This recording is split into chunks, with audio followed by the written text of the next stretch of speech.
I'd rather die than wear my seatbelt, said no one ever. Over half the people that die in car crashes are unbelted. Think first. Wear your seatbelt. Every time, everyone. You know, I was in a horrible car wreck in 2006, and I was diagnosed with a traumatic brain injury. But the main reason was because a young student, 16 years old, had his learner's permit. He got a text message in his car while he was driving. He got a text message but picked it up but dropped it. And when he bent down to pick it up, he misses his stop sign, hits our car. And from the wreck, I was, you know, a man finds me, had to give me CPR to save my life. I was taken to the hospital in Monroe. That's where the wreck was. And oh boy, I was in a coma for like 6.5 weeks. Diagnosed with a traumatic brain injury. At Rice and Kendig, our team is motivated by a strong set of core values to deliver the best representation and results for our clients. Every person who walks through our door deserves compassion. Growth provides us the resources to deliver unmatched service. Uncovering truth brings justice to your case. Our values drive client experience, service, and results. If you've been injured, call Rice and Kendig. I chose to drink and get behind the wheel. I chose not to reach over and click that seatbelt. I chose to be speeding. But what I didn't realize on that night, July 14, 2007, that I was making the choice to never be able to walk again. That I was making the choice to never be able to dance with my wife again. I made the choice to not be able to walk my daughter. While my daughter down the aisle, she gets married. I made the choice to not be able to teach my sons how to tackle in football, or how to steal second base in baseball, or how to kick a football or a soccer ball. I had to sit on the sidelines as I watch other men teaching my boys things that I want to be doing as a father. Simply because I made the choice to take all that away from them. My brother was killed December 8, 2019 in a drunk driving accident. He was the person in the back seat and his two friends were in the front seat. Him and his friends were all intoxicated in the vehicle, so my brother got in the back seat and his two friends got in the front seat, and they were all drinking and driving. They were going at a high rate of speed, went around a curve and flipped up a hill, and then on the way back down, my brother was ejected out of the vehicle, and so his two friends went to check on him, and they ended up leaving the scene, getting an Uber and running and calling the police and saying they saw a wreck. The driver was charged with vehicular manslaughter. When you're driving, you're responsible for everyone in your vehicle, whether you're intoxicated, smoking, had took pills, or even if you're on your phone. So you need to be more alert and more responsible for everyone in your vehicle. Good evening, everybody. My name is Ronald Bubba Fletcher, and I am Executive Director of Think First of the Ark-La-Tex. And I'm also a VIP, or Voice for Injury Prevention speaker. If you're not familiar with Think First and what we do, then a lot of best sources you can check out from us is any of our social media. You can go to our Facebook, Think First Ark-La-Tex. We're on X, we're on Instagram, we're on TikTok. You can see the videos. You can go to our YouTube channel and check out some of our speakers' stories. The heart of what we do is injury prevention. Okay, we're trying to prevent things from happening that didn't have to happen. You know, choices that are made. We do bicycle and helmet safety. We do water safety. We do gun safety. But really, the main focus right now that we're really keyed in on is traffic safety, car crashes. That is the biggest killer right now for 15 to 20-year-olds. So we bring our educational message. We talk about distracted driving. We talk about impaired driving. We talk about occupant protection, wearing your seat belts. And we educate with laws and statistics. But really at the heart of what we do, as I mentioned earlier, I started as a VIP, and that's what we call our Voices for Injury Prevention speakers. They're individuals like myself that have made choices or have had other people make choices, or it could be a combination of both. And in turn has ended up with a brain or spinal cord injury, or maybe both.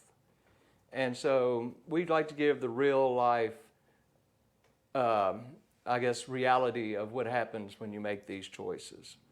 And so we are an injury prevention, like I said, nonprofit. So we are a 501c3 nonprofit. We're funded through grants and donations. A lot of our funding comes through our donors, especially through the summer months. That's why we have upcoming this weekend our Rice and Kendig Think First of the Ark-La-Tex Crawfish Bowl. It's our 7th annual Crawfish Bowl. It's growing bigger and bigger each year. We have it out at the Elks Lodge out there at 310 East Preston. And it's going to be this Saturday, the 18th, from noon to 4. And we're going to have crawfish plates. $25 gets you crawfish, corn, potatoes. We're going to have live music there. We're going to have Cody Cook and the Bayou Outlaws. We're going to have door prizes. We're going to have silent auction. It's going to be a great time, and it's going to be for a great cause.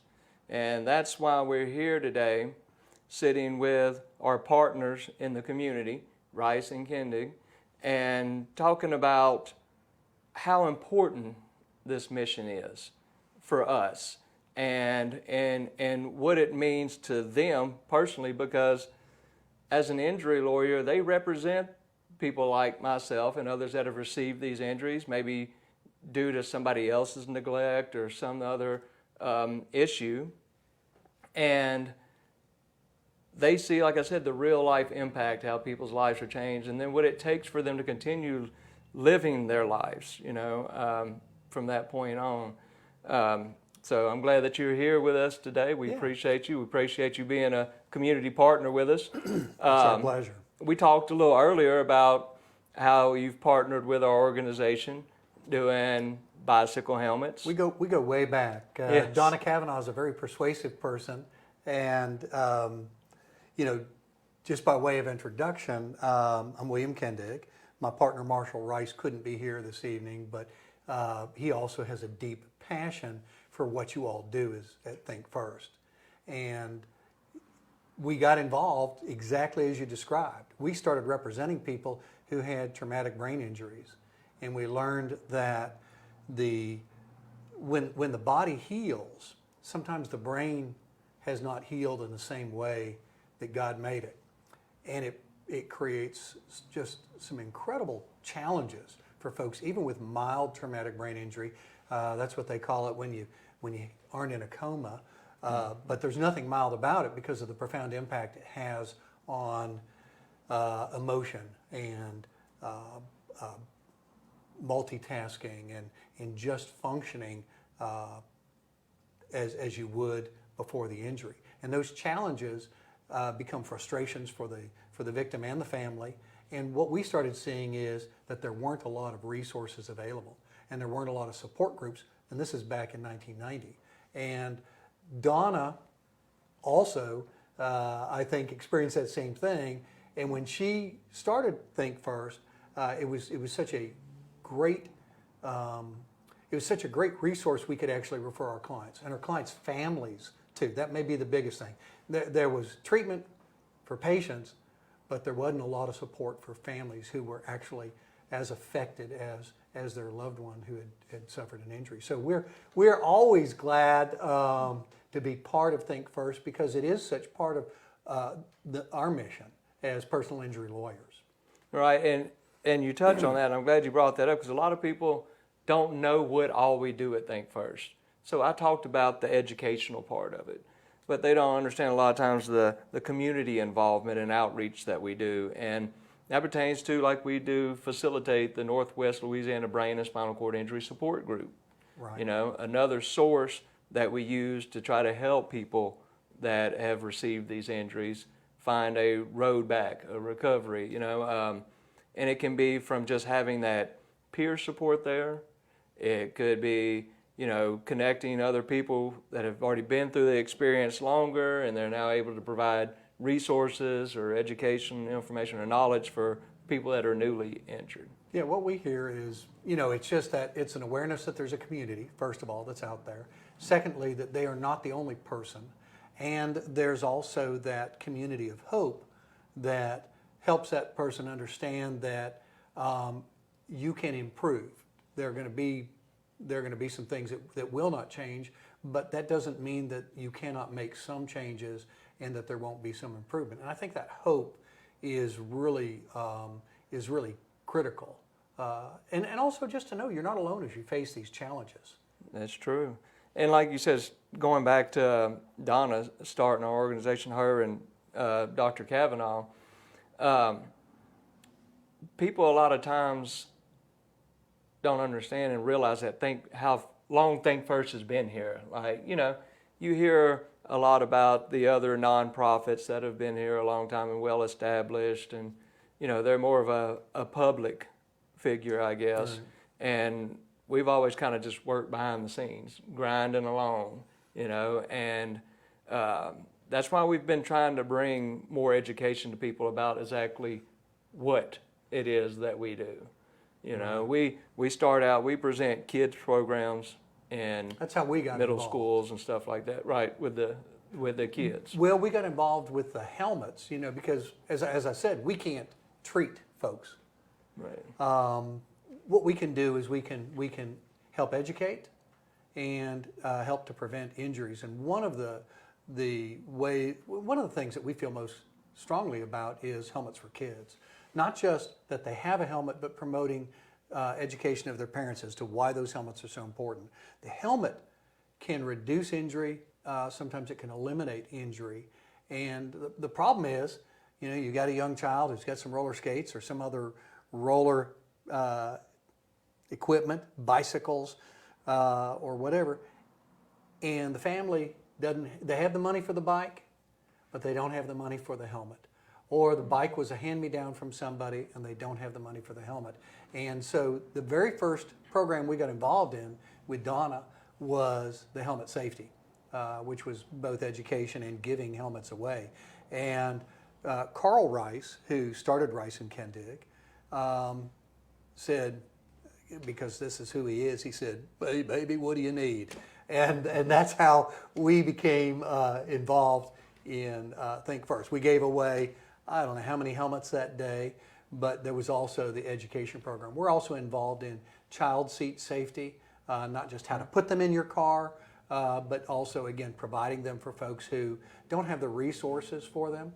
And just like with child seats, what we have found is that people will get a hand-me-down. They think the hand-me-down is just fine. Well, it doesn't fit. It's been damaged. The strap is stretched out. And what I appreciate so much that Think First does is you educate people that helmets wear out. Who knew a helmet would wear out? Who knew that if a helmet is involved in a single fall, that it has to be replaced because it's not going to work the way it's supposed to.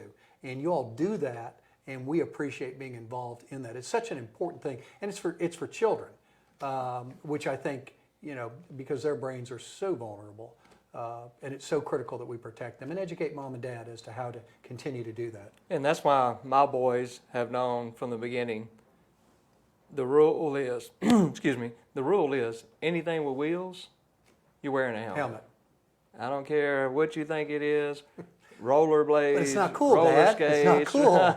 I don't want to hear it. Your brain matters to me. That's what's important to me, and so that's always been a stickler, And I'm the one in my neighborhood handing out helmets and teaching them the proper way, like you said, to wear it. Make sure it's fitted properly. Well, mom and dad need to be educated because they're the ones who are going to have to be checking that.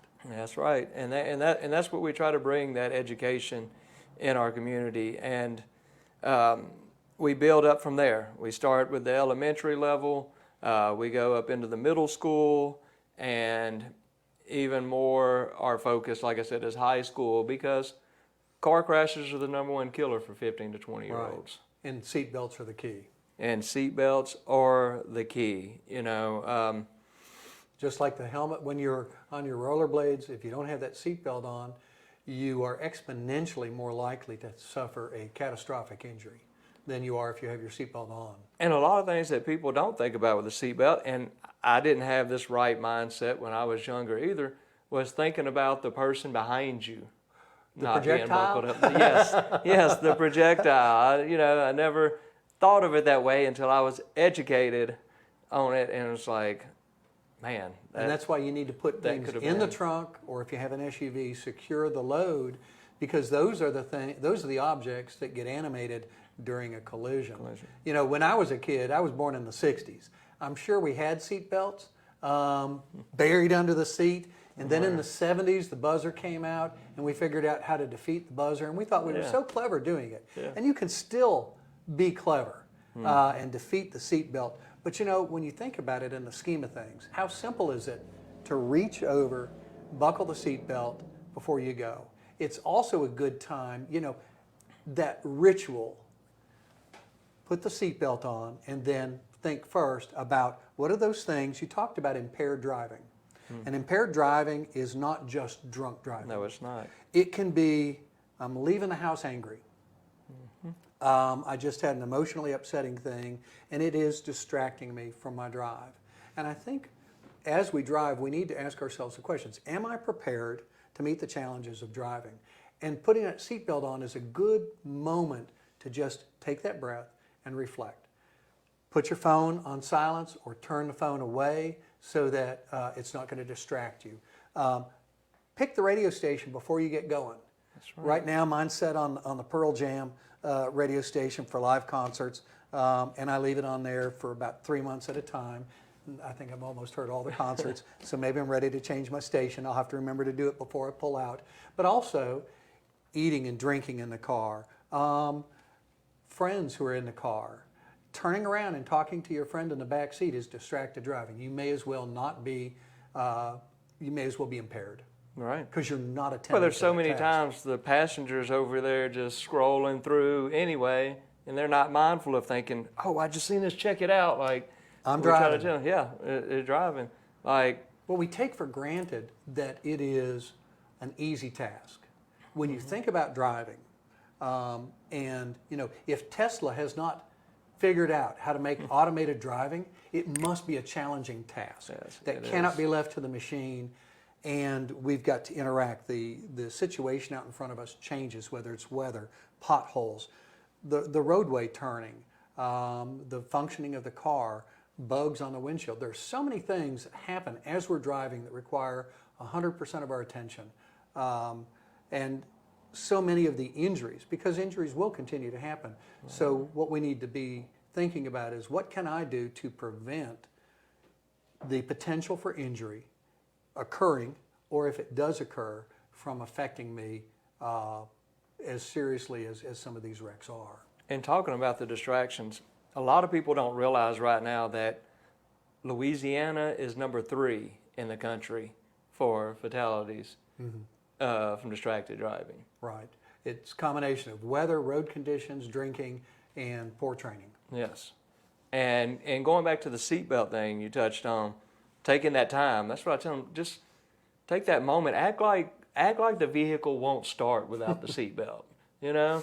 Act like you take that time and make it a routine, make it a habit to where you don't think about it, it's just part of what you do. I have to confess that we were not taught that as children. Right. There were some campaigns in the 70s, but it was too late for us. But in the 80s, I had children. And in the 90s, in the early 90s, there was such a push in school for vehicle safety that it was wear your seatbelt and don't drink and drive, to the point that we could not move the car if we weren't clicked in because we had the seatbelt police behind us.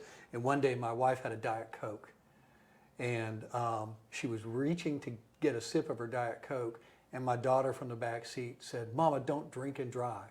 It was that ingrained in her. And, you know, and it's true, even the act of just reaching over for a Diet Coke can be a distraction. You know, I'm thankful to my children teaching me that lesson and so many others throughout their lives. They do have so much more attention on safety and prevention. I mean, heck, we had station wagons facing the wrong way, sucking the exhaust when the window was down. So we've come a long way, but there's still so much more to be done there. Well, and like you said, we've had all of these opportunities to educate and all that, and things were improving, and then when 2020 rolled around, Right. with COVID, and then the issues with law enforcement and all that, it was like a perfect storm, and it just seemed to explode after that, like the fatalities and injuries. I don't know if y'all had noticed it in your line, but from our end, we were seeing just such a dramatic increase. Yeah, people being home and just wanting to get out and taking risks and chances. You know, hopefully there'll be some resurgence of safety. You know, there's product recalls are so important. That's one of the things that lawyers work on, is to make sure that when you do buckle your seatbelt, it's a seatbelt you can count on. Those airbags, those are airbags you can count on. And we have so many safety devices in the cars today, but we still have the one consistent unsafe thing, and that is the operator. The human factor. The human factor. And so one of the things I so much appreciate that Think First does, and Bubba, you know, you in particular, is you make clear you made choices that day. And we all make choices when we get in our vehicles. And, you know, I used to always tell my kids when they would leave the house, I'd say, make good choices. I probably wasn't thinking, put on your seatbelt. I was thinking of other things, and luckily my children did make great choices for themselves. But these reminders that we get when we hosted y'all for lunch, and you shared your stories of what happened to y'all, it reminded me of the importance of safety. It reminded me of the importance of the choices that I'm making when I get in a car, not just for my own safety or the safety of my passengers, but the safety of the other vehicles. It is so important that we be mindful of that. But I also have to confess, it probably wasn't a month later, my phone rang, and of course it was an all-important call that just couldn't wait. I think it was somebody selling me, you know, an extended car warranty on my brand new car. Yeah. Or they were worried about my student loans. I don't have any. Or my account at some credit union. And but I'm one of those people that I am so conditioned to reaching for that phone, that I've got to do something more to it. I've got to put it in the glove box so it's inconvenient to get, or I've got to turn on that "I'm driving now" signal. It's just too important. And unfortunately, my safety memory is too short. Right. And you know, that's, like I said, the heart of what we do is bringing the reality to them, because you know it's so much, they get so much thrown at them, and you get preached at, and especially as a middle schooler and going into a teenager, you know, they think they're just being bombarded all the time, being told what to do. My 12-year-old told me the other day that all he has to do is he feels like he has to answer to orders all the time, like he's in the military. And well, is he getting good orders? We had to explain. Yes. Okay. Yeah. He's getting the right orders. He's fixing to get marching orders, but it's just about that education. I'm like, son, you got to understand, your brain is not developed enough to think about the consequences of your choices and what happens. And even though I was old enough, I didn't. Yeah. You know, and so... And even though I've been reminded through your experience, I fall short. And that's why I feel like it is so important what we do. So tell me, where do you think you have the opportunity to make the biggest impact in our community? Our biggest impact is with the teenagers right now. We try our best to be in every driving school there is. you can't really get back into the schools as much as you used to before COVID. You know, we would have we used to do assemblies. distracted driving at the high schools. Yeah, we would have assemblies and, you know, all of that stuff. But now I've discovered that it's really more impactful in the driving schools because we're more one-on-one. And you're not just seeing somebody from a distance up there on a stage or something like that. You've got somebody right here in your face. And you're having to listen to the reality that takes a lot of time to go to small groups. Right. And that's why at times, you know, we can present 10 programs in a week, and our programs are, you know, 2+ hours. And we want to get it all in there, but we travel all over northern and central Louisiana. That's what people sometimes don't understand. You know, think first of the Ark-La-Tex. And so we're into East Texas, you know, we're into South Arkansas when we can be, and because we feel it's that important. It's not just something for Shreveport-Bossier, you know, it's something for our whole area, it's for our whole state. And so any time that they'll have us in, they give us the opportunity to speak, we're going to go speak. And if that's a group of 2 or if that's a group of 2,000, you know, we want that opportunity because it means, for like somebody like me, it means something personally. You know, I know what I've been through. I know what I continue to go through. I know what I put my family through from the choices I made, and it didn't have to happen. Right. It did not have to happen. So prevention is important to me. You know, it isn't just a job for me, and I tell them I'm not just up there to preach at you. I'm here because it matters. Like, I know that every single body that I get to talk to has some kind of purpose in this life. They still have so much that they need to fulfill, and you don't want that one choice. That's probably the hardest thing of what I do is talking to people that are newly injured, having to have our new VIPs or people I discuss like that, you know, that I'm having discussions like that with, because they're seeing just now the reality of what they've done or what choices that other people have made. You know, sometimes it's like you've seen, it's choices that other people have made for them, and now they're having to live this life, and that can cause a lot of resentment and hostility and things right there. It's called the new normal. Yeah. We talked about it after COVID.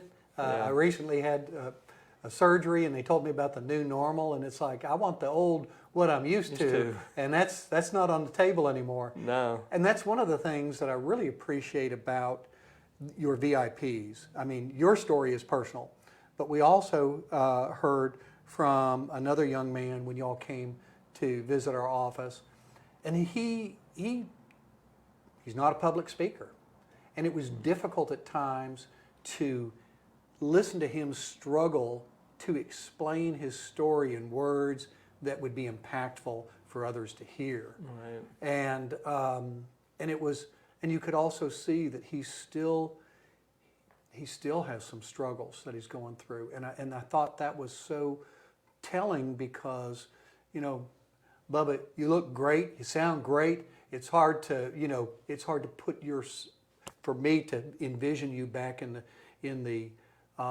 position you were in immediately after your wreck and all the work it took to get to this place. But seeing some of the VIPs that are newer, boy, that really struck home for me, you know, just the things that we take for granted that are so difficult to do and so challenging to do. And again, you know, against the backdrop of preventability makes it just even more compelling. That's what we do. We always go back to that old cliche about, you know, if I've reached one person, if I'm in this room and I've reached one person, that's not really just that one person. It's a ripple effect. It's that's what I tell them with the choices like this. It's a ripple effect. It's a domino effect. Like there's so many others that are affected by it, and we get that opportunity. And I feel so privileged to have that opportunity. You know, so many times I don't I don't feel worthy of doing what I have the opportunity to do, but I just feel like that's what I've been chosen to do. And that's why this mission for Think First means so much to me. That's why it's important that we have our community partners like yourselves to help us And with we're this glad mission. to be a part of this mission because, the public thinks of us as just those who earn a living based upon the suffering of others.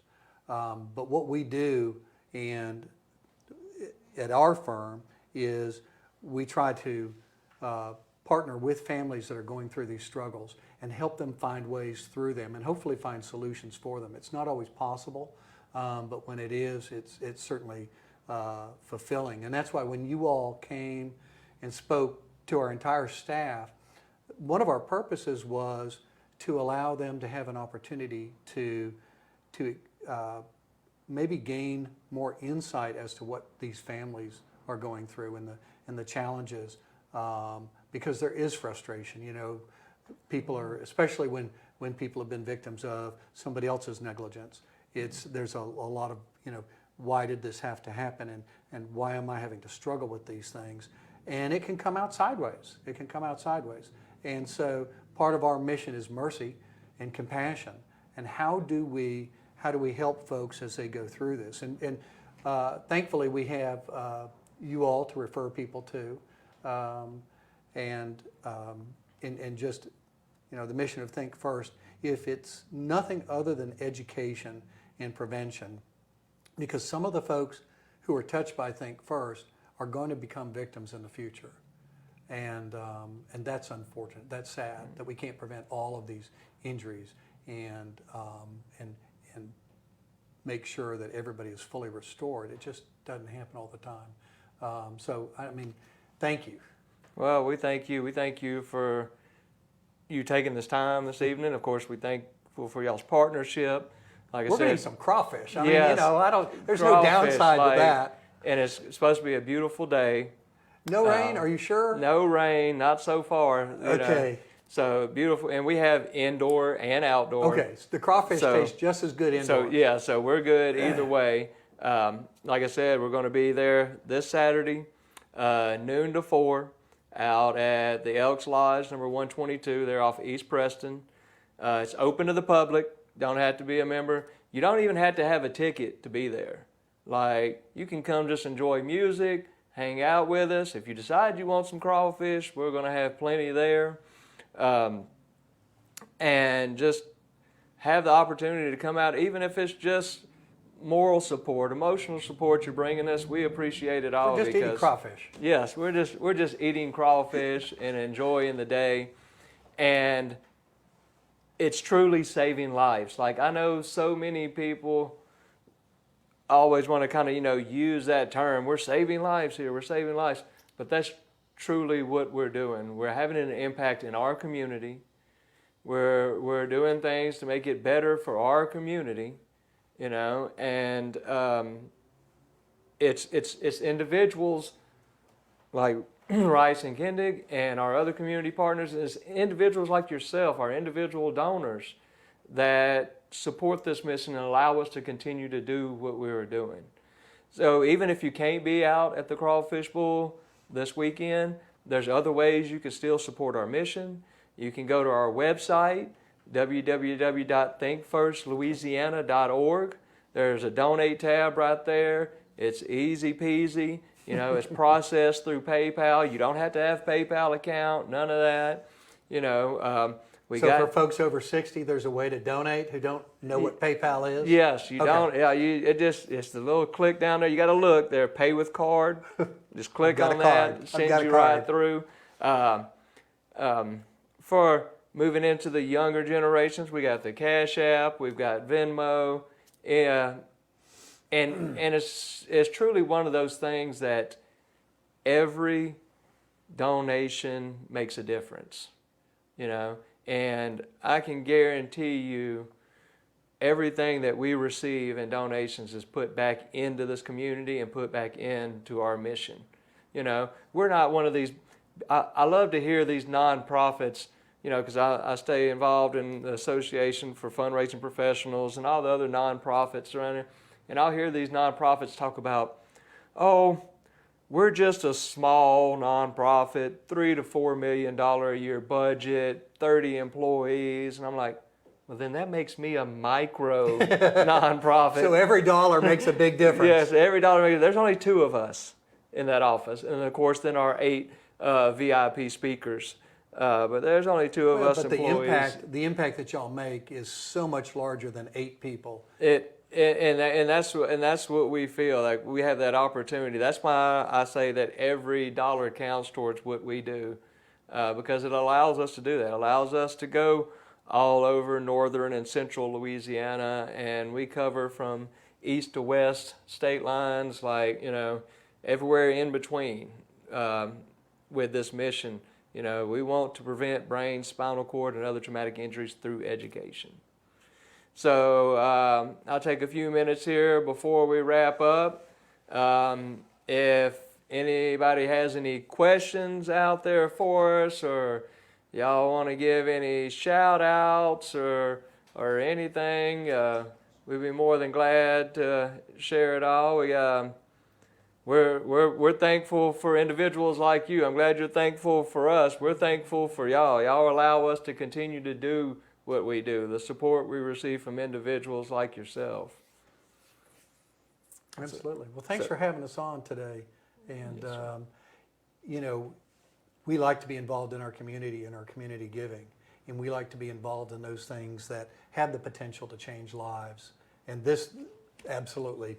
That's why it was perfect for y'all to be our first ever title sponsor for our fundraising Because event, we like crawfish? Because we like crawfish. And you like us, so it worked together. So, like I say, if y'all want to know any more things about Think First, like I said, go to our website again. Go to our YouTube. Think First Ark-La-Tex. You can see our speakers' stories. You can follow any of our social media and see actually what we're doing in our community every day. We continually post. We try to keep everybody in the loop because we want you to see how your donation is making a difference. So we thank you again for your time today.